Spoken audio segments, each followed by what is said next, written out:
할렐루야. 아침마다 새로운 주님의 은혜가 성도님들의 삶 가운데 가득하기를 간절히 축복합니다.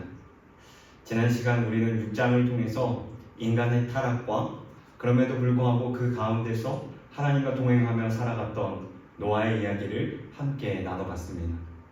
하나님과 동행했던 노아의 인생은 어떤 인생이었습니까?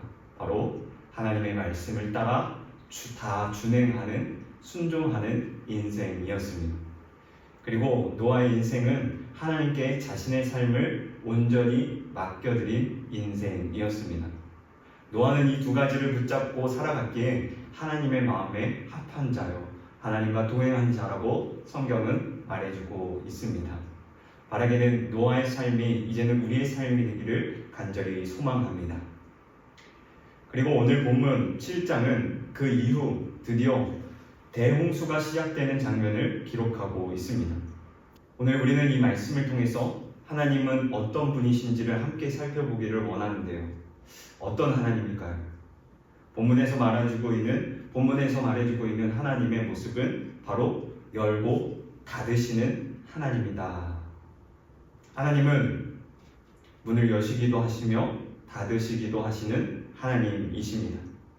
여기서 문은 단순한 문이 아니라 구원의 문, 심판의 문을 의미합니다. 하나님께서는 구원을 여시기도 하시고 닫으시기도 하시는 분입니다. 그리고 심판의 문도 여시고 닫으실 수 있는 분도 바로 하나님이십니다. 오늘 이 하나님에 대해서 함께 조금 더 알아가보는 시간이 되기를 소망합니다. 하나님은 먼저 노아에게 찾아가 주셔서 방주를 준비하게 하셨습니다.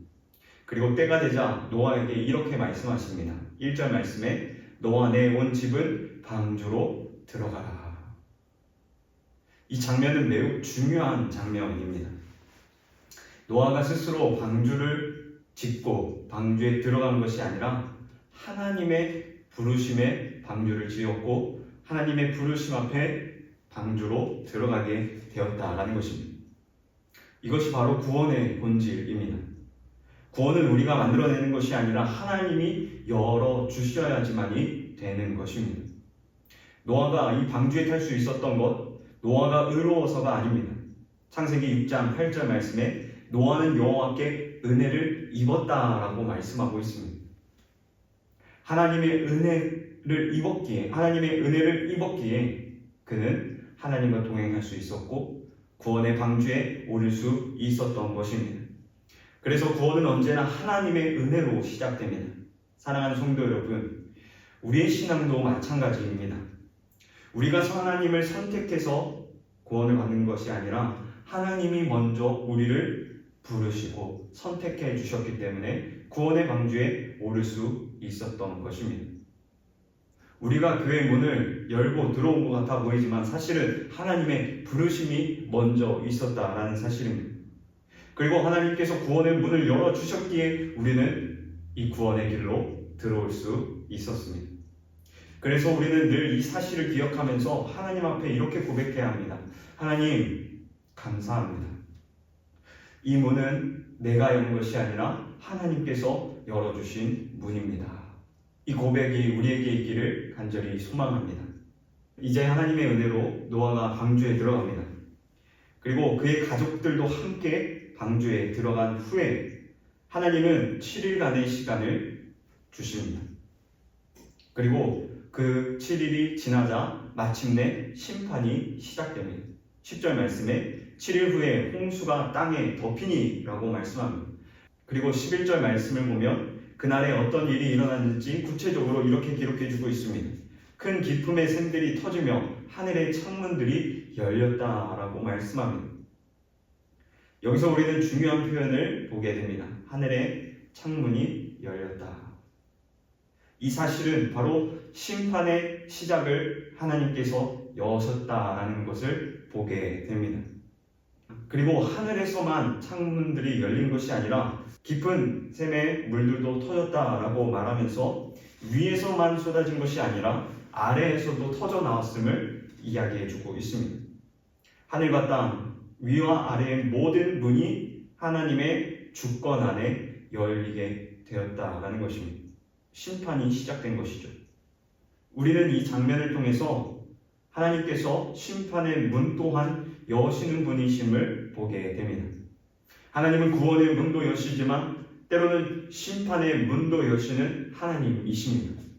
그래서 우리가 하나님을 은혜의 하나님으로만 생각할 것이 아니라 공의의 하나님, 죄를 반드시 징계하시고 심판하시는 하나님이심을 우리는 기억해야 합니다. 하나님은 언제나 우리에게 은혜를 베푸시지만 죄에 대해서 반드시 심판하시는 하나님입니다. 이 하나님을 우리가 경외함으로 코람데오의 신앙을 살아가고 또 죄로 인해서 우리의 영혼이 타락하지 않도록 늘 말씀 앞에 우리의 삶을 점검해야 합니다. 바라기는 늘 하나님 앞에 이 심판의 때가 있다라는 사실, 하나님께서는 심판의 하나님이시다라는 사실을 늘 기억하며 우리의 삶이 늘 하나님 앞에 올바로 서 있는 저와 성도님들의 삶이 되기를 간절히 축복합니다. 그리고 가장 중요한 장면이 등장합니다. 창세기 7장 16절 말씀에 여호와께서 그를 들여보내시고 문을 닫으시니라 라고 말씀합니다. 이 문이 닫힘으로 인해서 구원의 방주에 오를 수 있는 사람은 이제 아무도 없게 되었습니다. 은혜의 시간이 끝났다라는 선언입니다. 구원의 문이 닫혔다는 것. 그런데 반대로 구원의 방주에 탄 사람들의 입장에서 보면 이 문이 닫혔다라는 것은 구원의 보장을 의미합니다. 하나님께서 문을 여시고 문을 닫으셨습니다. 닫혀진 그 문은 그 누구도 열 수 없습니다. 그 안에 들어가 있는 사람들은 어떠한 환경과 상황 속에서도 주님 안에서 안전하게 되었습니다. 사랑하는 성도 여러분, 이 장면은 우리에게 큰 위로가 됩니다.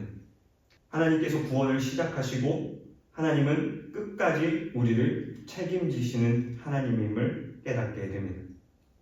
그래서 우리가 구원의 방주에 올라탔다면 하나님께서 문을 닫으시고 어떠한 환경의 어려움과 상황 속에서도 이길 수 있는 힘을 허락하신다라는 것입니다. 무너지지 않도록 우리를 붙잡아 주시는 분이 하나님이십니다. 이것이 바로 닫으시는 하나님의 은혜인 것입니다. 오늘 우리는 그 문 앞에서 주님의 부르심 앞에 순종함으로 그 구원의 방주에 올라탄 사람들이 되어야 할 줄 믿습니다. 그 안에 거할 때만이 세상의 어떠한 풍파와 환경이 찾아온다 할지라도 우리는 안전하고 그 안에서 기쁨을 누릴 수 있음을 믿으시길 바랍니다. 오늘 그 구원의 방주에 탄 사람으로서 이 땅을 살아가는 저와 성도님들의 삶이 되기를 간절히 축복합니다. 기도하겠습니다.